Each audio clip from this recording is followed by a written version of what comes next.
Ukraine's future is not only assured, it's being actively shaped.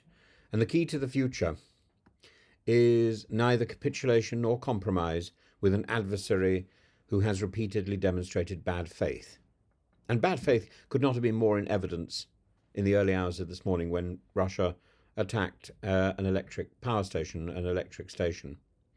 Russia's assault on Ukraine has not merely been an opportunistic land grab, it's a direct attempt to erase Ukraine's sovereignty.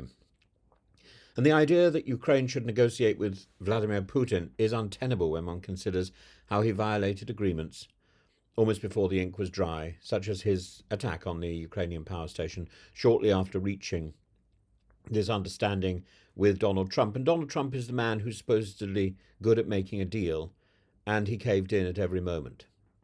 One of the most shocking developments in the war has been Ukraine's loss of momentum in the Kherson region, the battlefield where Kyiv made such significant territorial gains, some 13,000 square kilometres at its peak, before the sudden reversal. What changed? The loss of US intelligence, Trump's hissy fit over whether or not Zelensky was sufficiently grateful.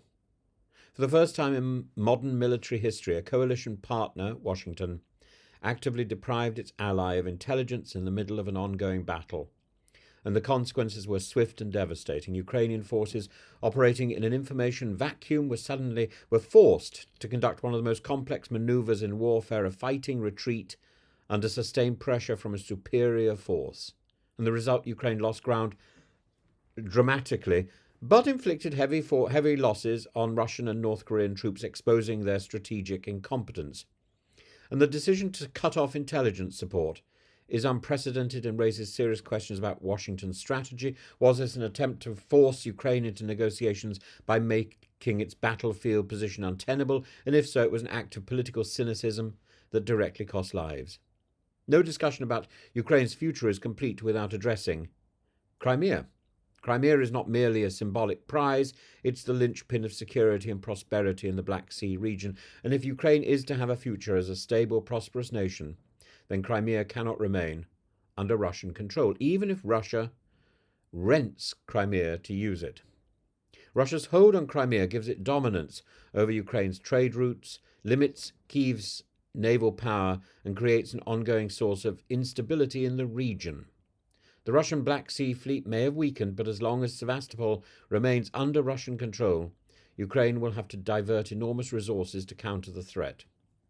Freedom of navigation in the Black Sea is a non-negotiable in Ukraine's future prosperity. And Washington's hesitancy and unpredictability have left Ukraine in a dangerous limbo. On the one hand, the United States has provided extensive military aid.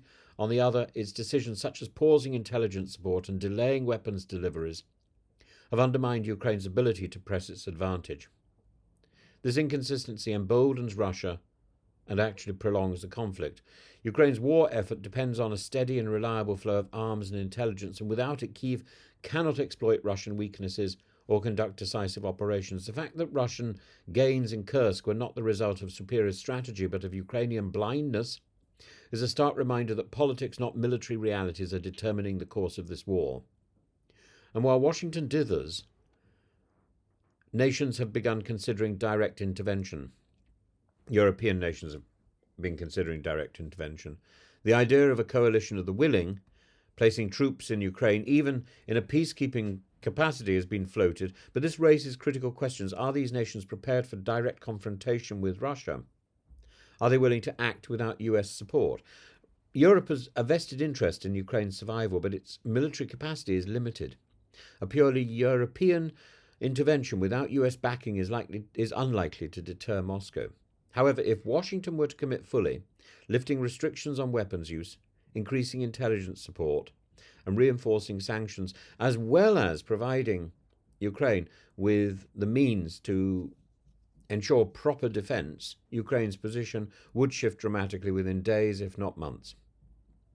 Despite temporary battlefield gains, Russia's strategic position is ultimately unwinnable. Over 95% of Russia's combat forces are engaged in Ukraine, and their ability to conduct large-scale offensive operations is limited.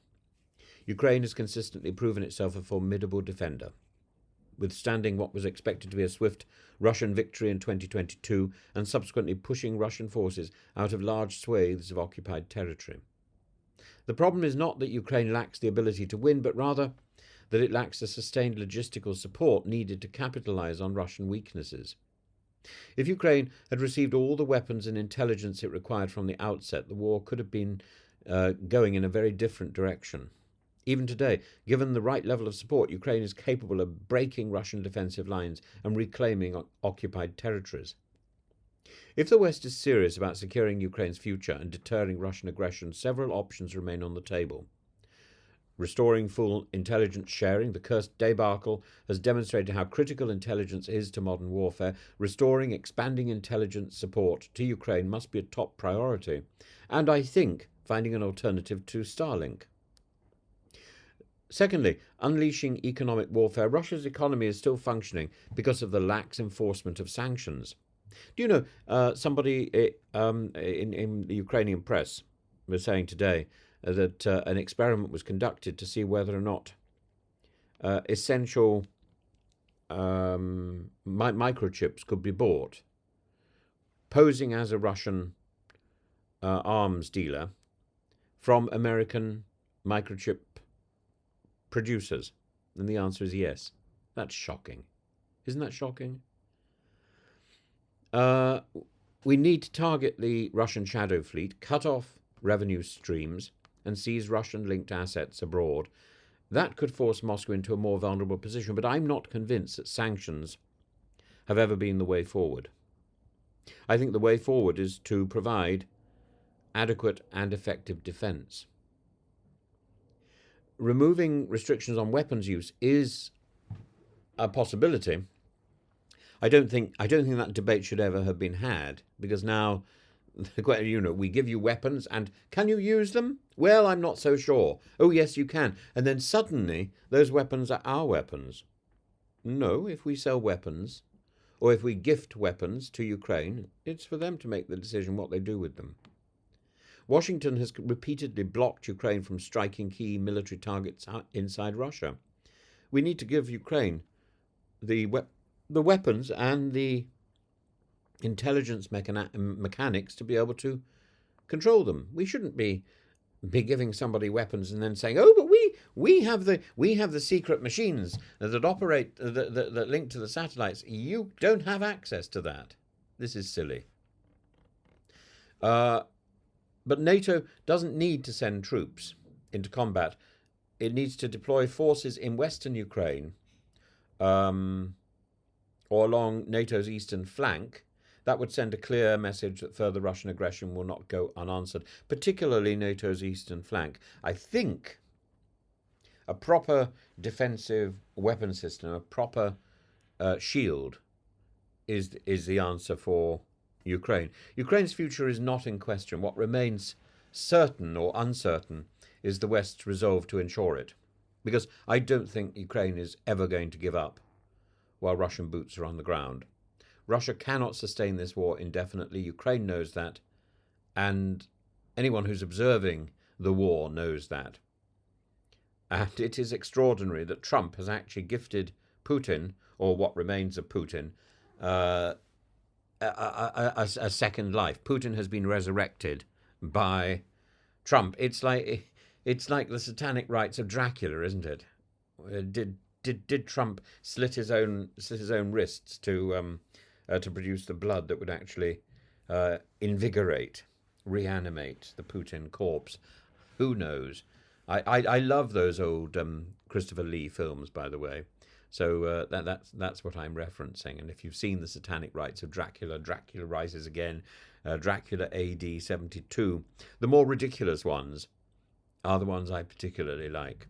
But any hope of negotiation must be built for Ukraine, must be built on strength, not appeasement, and not and not with an eye on Hammer horror films. If the West signals weakness, which it is doing so, Moscow simply regroups and returns with greater force. The sequel is ready, just as it did in Chechnya and Georgia. Ukraine's path to victory requires sustained Western commitment. This isn't merely about supporting an ally, it's about defending the principles of sovereignty, democracy, the rule of law. If Ukraine is abandoned, the consequences will not be confined to Eastern Europe. Russia will be emboldened, China will take note, and the world will be in a far more dangerous place. There are other countries, North Korea. The choice is clear. Ukraine does have a future, but it must be fought for, not handed away in negotiations with an adversary that has no intention, as it demonstrated this morning, before dawn, of keeping its word. No intention at all.